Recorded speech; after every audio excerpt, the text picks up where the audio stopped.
Productions. I'm Jeremy, making a video answering the questions that you had listed for the cut-in helper video I made a week ago.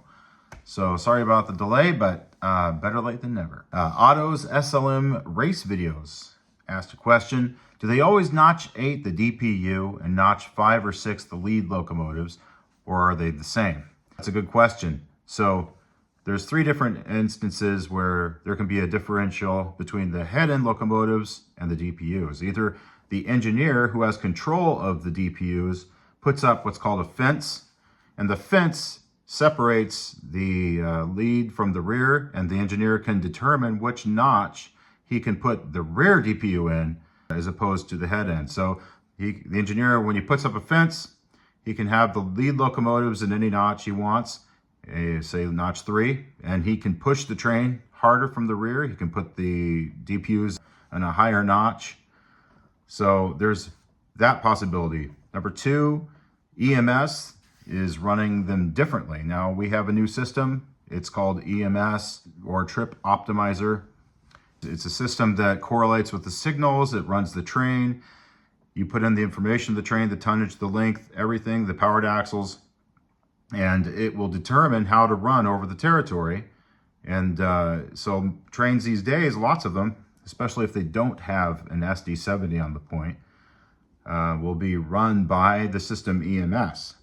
EMS runs the trains any way it wants. EMS can have the locomotives also in 0.5 notches. I don't know how they do that. We have 8 notches, 1 through 8. Somehow they can find a 0.5 notch.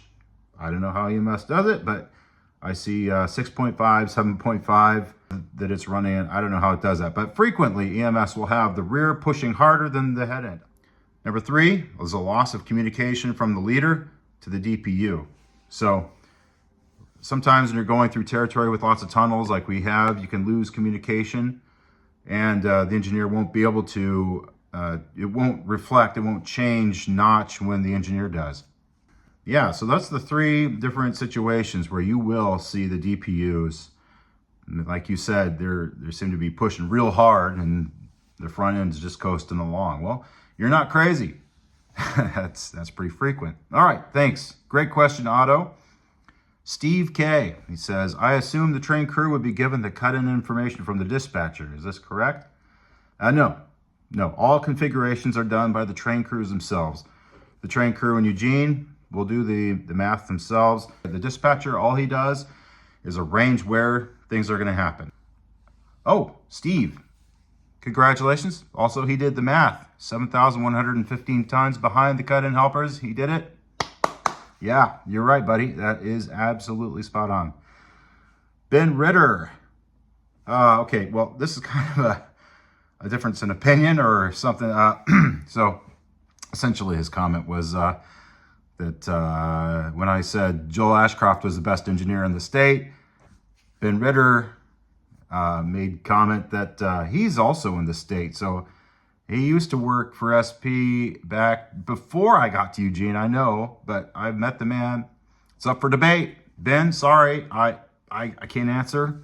I don't know who's the best engineer between the two of you. Haven't seen you run. But who knows, maybe one day I will. All right, yeah, up for debate. Joe Carlson.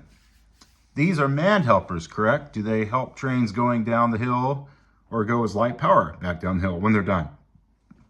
And Joe, you are correct. They're manned helpers. The cut-ins are manned. So they're independent from the head end to the rear DPUs. You also said, do they help the trains going down the hill? So once they get to Cascade Summit, they cut them out at the south end, and they do not wait for a train coming the other way. We don't help trains going down the grade. They used to do that back in the Southern Pacific days, I know. Not anymore. We only help trains going south. Loaded trains up the hill. Otherwise, they run light power back down the hill. Roy Zug.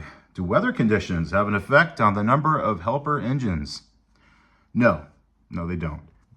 Wet rail, frozen, doesn't matter.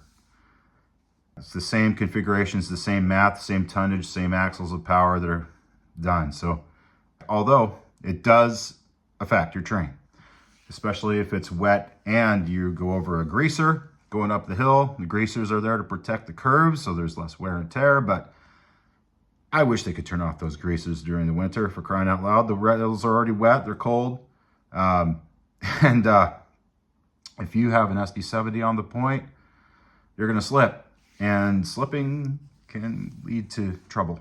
So weather's a problem, but we don't configure anything different. Russ Smith, who is in control of the helpers after the cut-ins are added? They're manned, just like I just mentioned before. They're manned by that crew. The helper crew will run them, communicating with the head end, and also the air is connected. So the engineer of the helpers will be watching his gauges, and he will notice if the air is being set. You know, should there be some reason that they can't communicate via radio, he can at least see, okay, the engineer on the head end, he's setting air, he's trying to stop, and he will do likewise. Let's see here. Also, Russ Smith, where does the fireman come into play in today's railroad crew? Good question. Firemen obviously aren't firing. There's no fire. We're not throwing logs on it. But a fireman is a holdout. Railroad loves to keep hold of terms. And we've held on to that term to talk about anyone who's an engineer in training. They're called firemen. So the fireman is an engineer who has not been licensed and is out getting his test runs. He's getting familiarization, getting trips. That's a fireman. Training. Also, this is also Russ Smith. Was there a man in the lead and rear engines of the helpers? Yeah, but we don't. He was just probably going back to get something out of the rear locomotive. In general, they try to not ride in the rear helper, because when you're on those helpers and you're going up the grade and you're in those tunnels that can be up to 3/4 of a mile long, and your speed can drop down to 10 miles an hour, it gets smoky. Towards the rear, each locomotive emits smoke. You don't want to be on the rear one. It's just a more risky. They stay as a crew on the head end, so on the south end of the helpers as they push.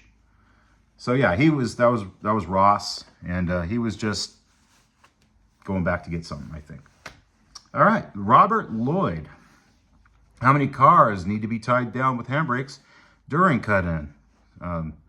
So like I mentioned, they're a lookout river grade, nice and flat. That's why they do it there. Two brakes, you know, that'll hold it. That's the minimum required brakes on the main line. It'll hold it easily on that grade. Also, do the helper have to adhere to the downgrade speed limit running light back to Oak Ridge? Good question, Robert. We didn't used to, but now that we have EMS, they do. Hey, got to interject on myself right here. No, not EMS. It's because of PTC. The Positive Train Control System is a system that keeps them from being able to run passenger speed down the hill, because EMS cannot run down the hill at all on any train. It won't run. It requires the engineer to do it. A train may require air to be set to go down the grade. It's because of PTC, not EMS. Passenger speed was 30. There is 30 going down the hill. Freight speed going down the hill is 25. Light power used to be considered, and still is technically considered, passenger speed. However, PTC doesn't see it that way. And when you're putting in your information for the system, it recognizes it as a freight train. So they can no longer do passenger speed down the hill. They have to do 25 because that's what the system will allow.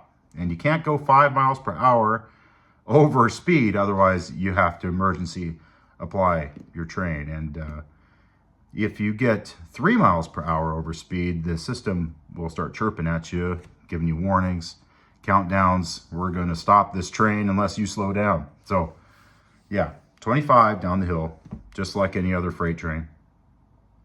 And last question, what is the difference between an intermodal and a manifest train?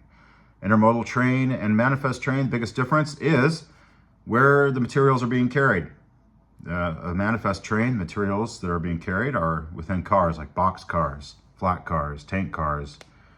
An intermodal train, the materials are being carried within intermodal containers. And intermodal means it can go by different modes.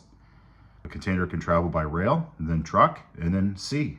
And those trains are in general lighter than your manifest trains. Manifest trains are your typical freight train. Box cars, tank cars, flat cars, hoppers. And an intermodal train will be double stack containers, trailers, totes. Also used to call them piggyback trains. But anyway, those are the questions and your answers. Sorry. Oh man, 12 minutes already? Time flies when you're having fun. Okay, guys. We'll see you soon. I'm working on several videos. I love your feedback. I love your questions. Yeah, let's keep going. All right, we'll see you next time.